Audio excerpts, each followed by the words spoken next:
Sebuah keputusan sepersekian detik di jalan raya itu bisa mengubah segalanya.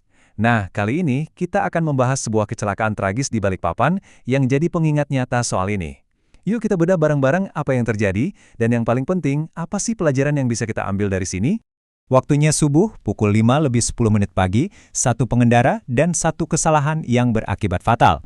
Pembahasan kita kali ini bukan cuma soal apa yang terjadi, tapi kita akan coba dalami mengapa insiden ini bisa sampai terjadi. Oke, kita mulai dari bagian pertama ya. Kita akan lihat fakta-fakta paling mendasar dari perjalanan pagi yang nahas ini. Langsung dari laporan resmi pihak kepolisian. Jadi, semuanya berawal dari sini. Seorang karyawan swasta, usianya baru 21 tahun, sedang berkendara di Jalan Sudirman sebelum matahari terbit. Ini adalah data-data awal yang jadi fondasi kita untuk bisa memahami keseluruhan ceritanya. Lalu, gimana sih kronologi kejadiannya? Nah, sekarang kita coba ikuti jejak para penyelidik dalam merekonstruksi detik-detik terakhir yang sangat krusial ini. Jadi begini urutannya, bayangin ya, pengendara ini melaju dari arah Sepinggan, kemudian dia masuk ke jalan yang menurun sekaligus menikung ke kiri. Disitulah momen kritisnya, motornya jadi nggak terkendali dan akhirnya menabrak median jalan. 4 langkah singkat yang memisahkan perjalanan rutin dari sebuah tragedi. Semuanya terjadi begitu cepat. Nah, ini pertanyaan terbesarnya. Kenapa?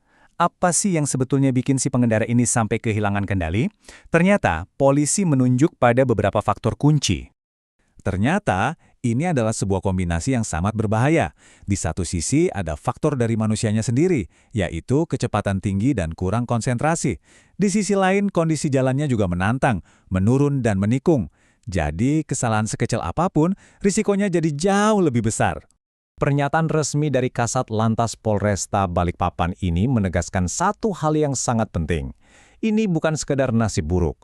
Penyebab utamanya adalah faktor manusia, yang artinya kecelakaan seperti ini sebetulnya sangat mungkin untuk dicegah. Dan yang perlu dicatat juga ya, faktor-faktor eksternal lainnya itu sebenarnya bukan penyebab utama.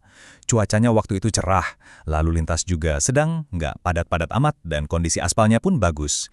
Jadi, ini kembali mengerucutkan penyebabnya pada perilaku si pengendara itu sendiri. Oke, setelah kecelakaan terjadi, apa langkah selanjutnya? Yuk kita lihat bagaimana respon resmi dari kepolisian saat tiba di lokasi kejadian.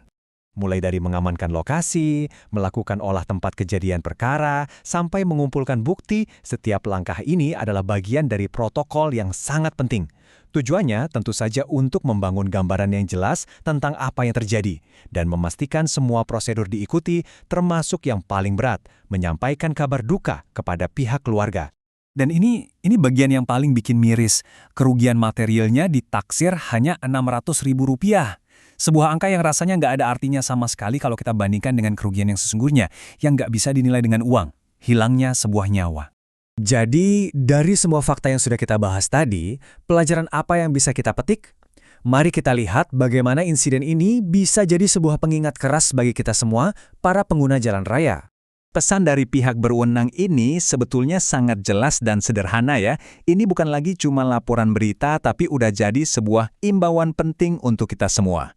Sebuah nasihat simpel yang mungkin sering kita abaikan, yaitu untuk selalu berhati-hati. Dan pada akhirnya, ini meninggalkan kita dengan sebuah pertanyaan yang penting untuk direnungkan. Kita semua tahu kok aturannya, kita tahu resikonya. Terus kenapa ya kita kadang-kadang lupa? Kenapa kita suka menyepelekan? Semoga pembahasan ini bisa jadi pengingat bagi kita semua untuk selalu lebih waspada di setiap perjalanan. Nggak peduli sesering apapun kita melewati jalan itu.